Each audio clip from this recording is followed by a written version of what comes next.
Analyst here to give you my recap for UFC 140. Crazy night of fights. I mean, first things first, if you picked all the favorites, if you just went, I think I'm going to go with the people who are, supposed to win, or the people who are picked to win by the odds makers, you would have automatically gone 5-7. 7 underdogs won. Crazy. Obviously, the biggest underdog being Chang Sung Jung, literally plus 475. Basically, crazy night. Almost the entire undercard, all the underdogs won. Somehow, I managed in my just regular picks to come out 7-5, which I can't be angry at that. For the betting side of things, unless you just basically put your money on like Nogueira and John Jones or something like that, or maybe you put money on Ebersole or something like that. Ooh, man. It's probably a rough night for most people. But let's talk about the fights. First things first, respect where respect is due. John Jones, he did his thing, as he's been doing. But we did learn a lot from John Jones. He can take a punch. At least he took Machida's counter. And he also took a few solid punches just in general. The only thing about that fight that bothers me had nothing to do with John Jones. Had nothing to do with Machida. The judges, 2 of 3 judges, scored the first round for John Jones. Now, what would have been really crazy? Like, it would have been like full circle karma type thing if this fight would have went 5 rounds with Lyoto Machida kind of doing what he did in round 1 for every round. Just, not ever getting hit,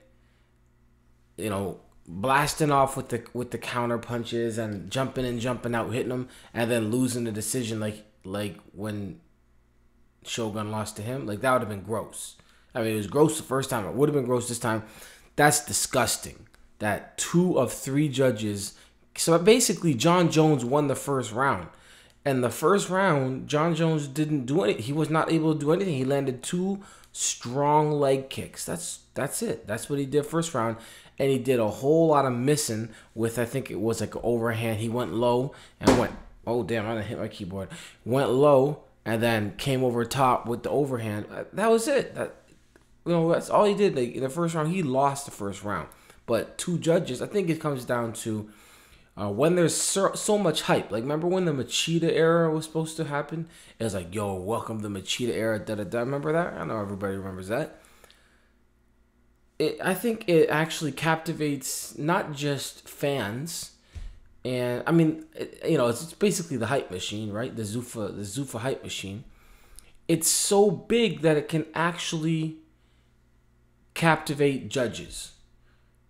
I kind of see it kind of like, remember when Jordan, for anybody who watched basketball, Jordan used to go up for a shot. If he was guarded and missed, they'd be like, oh man, that's a foul. It had to be a foul. Jordan doesn't miss. He should just go up. Oh damn, he missed. What? Blow the whistle. That's a foul. And I think that's what was happening here. Like, I think that they were just like, John Jones is so good that whatever he does is effective. It doesn't matter what he's doing. And I think that's what happened with Machida against Shogun in their first fight. It was just like, Machida's just so unorthodox and crazy, and whatever Shogun's doing, it doesn't matter. And anyways, I was rooting my ass off for Lyoto Machida. You would have thought I was Lyoto Machida's biggest fan. I had not rooted for somebody so much. I haven't rooted for somebody so much since when I was rooting for Shogun against Lyoto Machida. I wasn't even rooting for Shogun against John Jones as much as I was rooting for Lyoto Machida against John Jones. And I think that's because subconsciously up here, I knew that Machida actually had a better chance than anybody else. And I kind of said that at the beginning when all this was happening. And in my mind, and I think in the eyes of most people, I mean, even if you ask John Jones, he'll probably tell you that, I don't know, I would hope so, he didn't win that first round. But what he did do is show us all, you can't make a mistake against John Jones. You can't. You got to be ready. I mean, Machida's second round and his first round were different. It was just different because whatever Machida was doing in the first round, he didn't do it in the second round. And it's not that Machida came out and, I mean, he went for that takedown, got the takedown, busted the eye open, etc., all that stuff. Yes, he did that. And that was absolutely necessary. Just keeping it well-rounded. He wasn't, he kept trying to do his spinny, fancy stuff, and against a lot of people it's going to hit. But somebody like Lyoto, she's just too cheetah for that. But he took the fight to the ground, got the elbow, cut open the eye. Yes, absolutely. But prior to that, this was like, I'm not saying this is why Jon Jones won. Jon Jones won because he's a man. Let's get that out of the way. But Lyoto Machida, it seemed like he wasn't that same dude from the first round. He wasn't darting in and out. He kind of, I don't know if he got comfortable or if he got a little cocky or whatever it was. But Jon Jones' corner, they were like, you're doing great, you're doing great. They were worried, and he was worried. And I think Machida kind of like got too complacent. Like, I got this. I got this. Yeah, I got this. And what he needed to be doing was like, we got to repeat that. Whatever that was, we got to repeat it. Because if I make any mistakes, he's going to cut my eye open and choke me out, drop me, and walk away. And I don't think that's what happened in his head. I think one of these guys, Jon Jones, and his corner were like, yo, just do your thing. And I think Machida was just maybe celebrating in between rounds and came out second round like, all right, let's do whatever. End of the day, Jon Jones got the win. Nasty submission, modified, front choke, guillotine. Nice. Put Machida to sleep. At this point, what do we got left? We got Rashad Evans and maybe Dan Henderson. People will say Anderson Silva. I'm not gonna bring that up. Just gonna leave that one alone. But yeah, Jon Jones is something to deal with. Problems. Who's gonna beat Jon Jones? I don't really know. Lyoto Machida, if he can repeat his first round over and over again, and the judges respect what he did in that first round, because by the way, it's not like Machida got raped, right? Like he did in the end, right? Like the fight may be 8 minutes long, and in that final minute and a half, he got destroyed. But for the first, 6.5 minutes, he was on point. But anyways, Jon Jones killed it in the end. Good win for Jon Jones. Antonio Rodrigo Nogueira. Oh my God. Oh my goodness. Frank Mir. That's a sub of the year, number 1. Number 2, broke the dude. That's the second time he broke someone's arm. And it's a submission where just dudes don't tap, right? So you're supposed to do. When you bend something for so long and you got the ability to keep going and they don't tap you, you got to keep going. Oh man. And Herb Dean, a lot of y'all don't realize how far Herb Dean's come. And, I think a lot of people say Herb Dean's the best referee, and that's because Dana says Herb Dean's the best referee, and that's because they didn't want to say Big John McCarthy's the best referee because Big John McCarthy and the UFC kind of had their whatever. But Herb Dean used to be early stoppage Dean. It used to be Herb Dean, as soon as you don't have to see an eye roll back in the head. It can just be an eye turn to the left quickly. A fighter could have been like, just look over into the audience real quick, like, and Herb Dean will jump in the way. That's it. It's over. And it's like, I just heard someone screaming. He didn't even hit me, Herb. He didn't even hit me. You know what I mean? Like, I just looked over there. He used to stop fights early. Like, he was a little overzealous. He was kind of like a lifeguard, just jump into and drag somebody out. And it's like, dude, I was just doing the backstroke. I'm cool, man. I'm an Olympic swimmer. He would jump in and try and save Michael Phelps if he was, a lifeguard. He used to do that. But that's not him anymore. He lets fights happen. Like, he's learned. And I remember the first time Nogueira fought, I said, Herb Dean, oh no. Herb Dean, Nogueira's going to get dropped. And Herb Dean's going to jump in the first second it happens. And I said, shoot.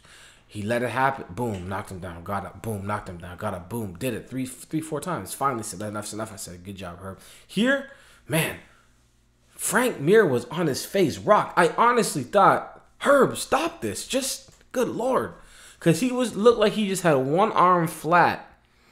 And I think, like, if Frank, like, I know in MMA, like, when you're doing strikes, you want to just keep striking. I think if he would have just stopped striking and walked away, Herb would have had to be like, oh, yo, it's over. Because homeboy was just one arm, like, leaning on a shoulder, like he was just chilling, you know, like talking to his boy or something, but like high or something. And he was out. It looked like he was out cold, just getting busted on the side of his face.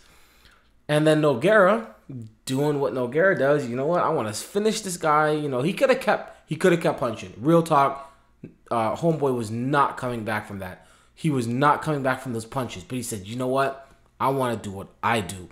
And he went out there and tried to do the roll. And Frank Mir, off of muscle memory, just like little homeboy Brandao, just zombie style, just grabbed that arm, stepped over, did the roll. Homeboy rolled him, but he rolled him right back, twisted it, broke it, nasty. Frank Mir, of course, you know, I'm the only one to submit him. Yes, you are, but let them say it, right? I'm sure Joe would have covered that. They would have given you your props, but you had to say it yourself, right? I mean, whatever. Good win, really good win. Nogueira, there's no shame in what happened there. He probably should have just kept punching. There you go.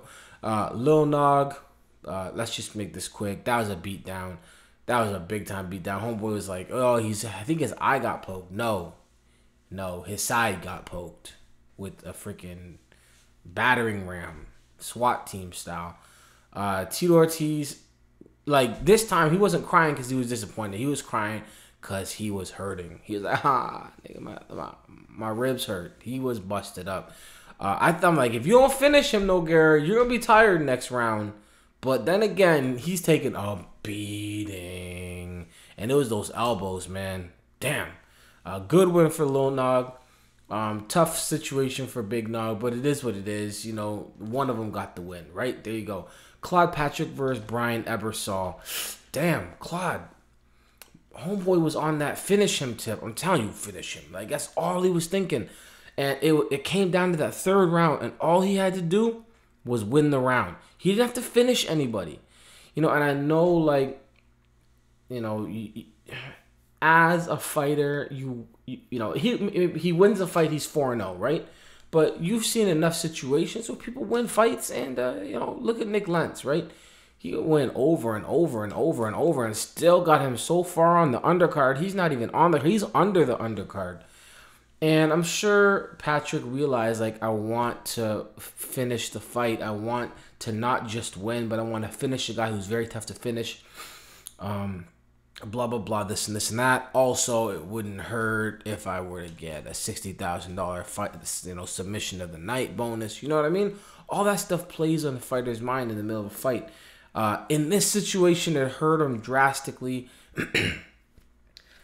I'm not normally for waiting for the last 30 seconds to go for something, but when it's the third round and you just got to win the round and the guy you're fighting is tired, Ebersole was tired. I think going in that third round, Ebersole had less gas in the tank than Claude Patrick. And when Brian Ebersole went out there and got the stuffed, he stuffed the take. Claude stuffed it. The takedown was over. It was like, I can stand up or we can chill here with me just leaning on your back and holding your neck down. We can do that all day if you want. You're just going to get tired. Or I can get back up to the feet. And homeboy just dropped for something. I said, oh no. And that was the second round, I think it was. But he still ended up winning that round. And then in the third round, he just got taken down a couple times. Still had an opportunity to do his thing in the third. But it's just dropping. And, yeah, it's a tough situation. Good win for Brian Ebersole. Tough loss for Claude. I mean, he's going to have a tough time in the UFC just because, you know, nobody's going to say, you know, Claude's the most exciting fighter in the world. the UFC, Dana White loves, brawlers and all that kind of stuff. So Claude's going to not only have to win, but he's going to have to win a lot. And, hopefully, he does well in his next fight. Again, congrats to Brian Ebersole. Mark Hominick versus Chen Sung Jung. This was obvious what happened here. Mark Hominick was cocky as hell. Went out into that fight like, I'm gonna knock this dude out. I don't know if he said Korean or South Korean, but he was like, I'm gonna knock this South Korean out cold in Canada. We gonna send him home in a body bag. That's what he was thinking. He was thinking, he was probably like, Leonard Garcia, Kanahara, body bag. George Roop, body bag. Mark Hominick, put your body bag in a body bag. Like, that was probably his game plan, or at least that's what he had in his head. I'm sure his game plan was just to do it. He didn't train, obviously, to go out there, throw a sloppy punch, leave his face completely exposed, turn his body, lose balance, and get knocked out and tied for the fastest knockout ever. And it could have been actually the fastest if they just would have clicked it a little quicker, because he was out a lot earlier. Yeah, he just was like, I'm gonna knock this dude out. I mean, last time it was so obvious that somebody was going to try and knock someone out and got knocked out was, to me, probably a while ago like that. But what was that? When Koscheck got knocked out. Was it, who knocked him out? I forget. But anyways, Brazilian. Forget what one though. Knocked him. Actually, was the homeboy. The Borpe guy. Anyways, he just knew. Hominick knew. I'm just going to walk out there. Just going to absolutely blast him. He can't stop me. His hands are terrible. He ain't going to take me down. He can't beat me. I'm in Toronto. I'm in Canada. He's probably on all that stuff in his mind. And woke up and realized I done effed up.